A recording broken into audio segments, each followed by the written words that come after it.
not a sibilant sound. The options are sh, j, sh, and n. Okay, so whenever such questions are asked, you don't read it as ch, j, sh, and no. You read it in the way that you are going to talk about it. So if ch, then you say chicken, cherry, ch. Okay, jab, job.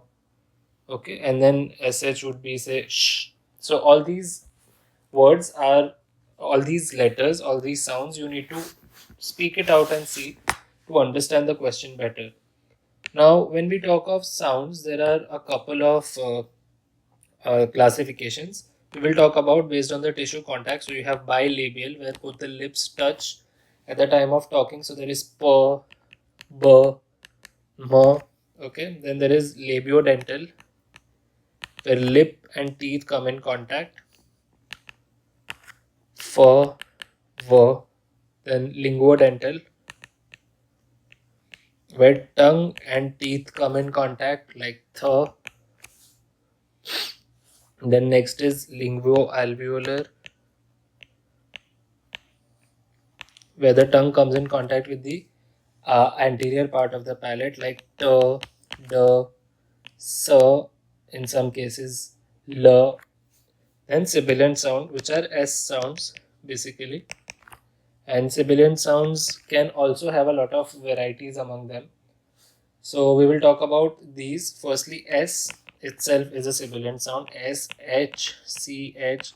Okay, there's a small list over here which I think we can show you. So like races, so CE, so buses, S, boxes, X, prizes, kisses, watches, dishes, changes. All these are sibilant sound or hissing sounds to remember it better.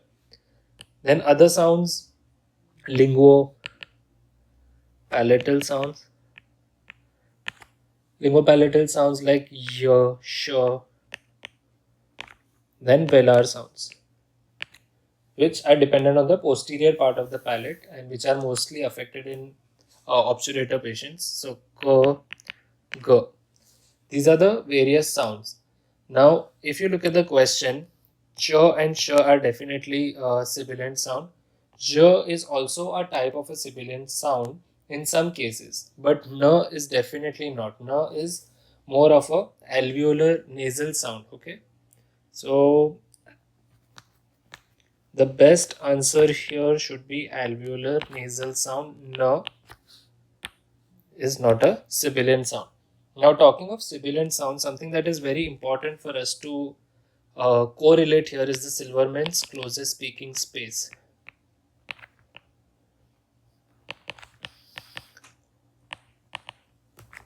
What is Silverman's closest speaking space?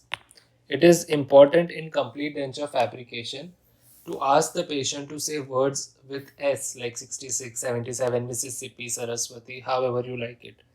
So when you look at the occlusal rims at the time of Silverman closest speaking space assessment, the lower rim and the upper rim should just come very close to each other and not touch. If they touch, that means there is not enough freeway space. Okay, if they are very far from each other, that means there is too much freeway space. There is too much freeway space, there is lisping. Okay, and if there is not enough freeway space, if they are coming too close to each other, the patient will have difficulty in saying S words. For more, you can go through the video in the bite section, very clearly explain in vertical jaw relation Silverman's closest speaking space. So there are questions related to this as well, which you need to go through. And as far as this question is concerned, N is not a sibilant sound.